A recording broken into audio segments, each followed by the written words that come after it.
How do you see this development? ये जो first contact establish हुआ है बिटवीन रूबियो एंड इसहाक डार साहब, ये एक फर्स्ट कॉन्टैक्ट जो बना है, इसको आप कैसे देखते हैं? Where are we heading? एक तो बड़ी अच्छी बात है कि इससे पहला बाज़ाब्ता बायलैटरल सरकारी कम्युनिकेशन हुआ है अमेरिकन की न्यू एडमिनिस्ट्रेशन की और हुकूमत पाकिस्तान के दरमियान, ठीक है जी।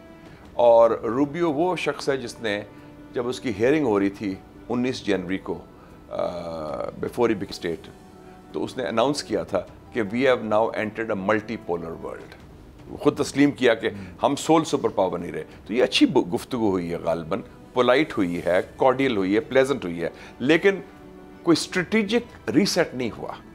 उन्होंने क्या फोकस किया? मैंने रीड आउट दोनों पढ़े हैं, हमारे फॉरेन ऑफिस का भी और उनकी स्टेट डिपार्टमेंट का। उनकी स्टेट डिपार्टमेंट के रीड आउट में अफगानिस्तान का जिक्र नहीं है, हमारी में है, ठीक। और एक और जो एलिफेंट इन द रूम है उसका जिक्र नहीं है, वो ईरान है। नायदर उन्होंने ये कहा ग्लोबल चैलेंजेस की बात की है, हमने रीजनल सिक्योरिटी की बात की, लेकिन जो नई बात उन्होंने की है क्रिटिकल मिनरल्स, ये एक नया एजेंडे में आ गया पाकिस्तान अमेरिकन रिलेशंस में। दूसरी जो नई बात की है, ये मैं स्टेट डिपार्टमेंट के रीड आउट की बात कर रहा हूँ, इलीगल इमिग्रेशन। हालांकि हम बहुत पीछे हैं, इलीगल इमिग्रेशन में इंडिया नंबर 3 है। मेक्सिको, अल सल्वाडोर के बाद हिंदुस्तान के 7.5 लाख गैर कानूनी बाशिंदे अमेरिका में मुकीम है। और पहला जो फ्लाइट भेजी थी वो ट्रंप ने, वो तो अमृतसर भेजी थी, आपको याद होगा, 110 लोग थे, हथकड़ी लगा के पहुंचे थे, बड़ी बेइज्जती की थी मोदी के आने से पहले, तो हम उसमें नहीं, लेकिन ये उनके लिए तो एक आम तासुर ये था कि ट्रंप के एडमिनिस्ट्रेशन में ज्यादा इंडियंस होंगे तो वो इंडियन सेंट्रिक पॉलिसीज या वो, लेकिन हमने वो देखा कि वो ट्रंप को लोग जानते नहीं। ट्रंप रवायती नहीं है। ट्रंप पहला अमेरिकन प्रेसिडेंट है, आदिल साहब, जॉन एफ कैनेडी के बाद 60 सालों में, जो अमेरिका की रवायती सिक्योरिटी एस्टेब्लिशमेंट का नुमाइंदा नहीं है। बाकी सारे उनके नुमाइंदे रहे हैं। कैनेडी का अशर तो आपको पता है क्या हुआ था, असैसिनेशन, अब भी उसकी इंक्वायरी हो रही है, किसने मरवाया। तो दूसरी बात है कि ट्रंप का जो जंगे नहीं चाहता, जंगजू नहीं है। That's why I like Trump, कि जितने अमेरिकन प्रेसिडेंट्स आए हैं उनको स्क्रिप्ट दिया जाता है मिलिट्री इंडस्ट्रियल कॉम्प्लेक्स का, पेंटागन, CIA, स्टेट, ये उसको पढ़ जाओ, उसको हमला कर दो। He doesn't want that. वो बिजनेसमैन है, कुछ लो कुछ दो, और वो समझता है कि मैं डरा के धमका के मैं पैसे खींच सकता हूँ, बुली कर सकता हूँ। सर, अब एक तरफ हमने देखा ना इंडिया को F-35 ऑफर कर रहे हैं, डील वो क्रैक करने को, दूसरी तरफ उसको वो टैरिफ किंग कह रहा है। टैरिफ किंग का है उसने, और उसका जिक्र पहले भी किया।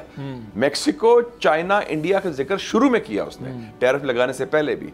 तो वो मोदी को थपकी भी दी कि F-35 भी ले लो। हालांकि F-35 की उनको जरूरत नहीं है, लेकिन इंडियंस को गालिबन को महंगे बहुत हैं और उनके और कॉन्ट्रैक्ट्स हैं। लेकिन उसने कहा कि ये, और इंडिया ने रशिया के साथ जो, हाँ, रशिया के साथ उनकी डील बना है। और आप देखें कि मोदी ने काफी खुशामद भी उसकी की।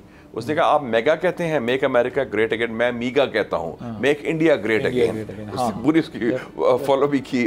रीजन में तो वैसे इंडिया अमेरिका बनने की कोशिश कर रहा होता है, कर रहा था अमेरिका की आशीर्वाद के साथ। ये एक फर्क आया है, मैं समझता हूँ मोदी के दौरे के बाद, कि जिस किस्म की उसको थपकी या आशीर्वाद थी बाइडन इंतज़ामिया की कि हम हमारे साथ मिल के चीन का मुकाबला करें, मेरे ख्याल में उस तरह बाइडन ने उनको वो आशीर्वाद नहीं दी, क्योंकि वो चीन से गालिबन अल्टीमेटली डील करना चाहेगा, लड़ाई नहीं करना चाहेगा।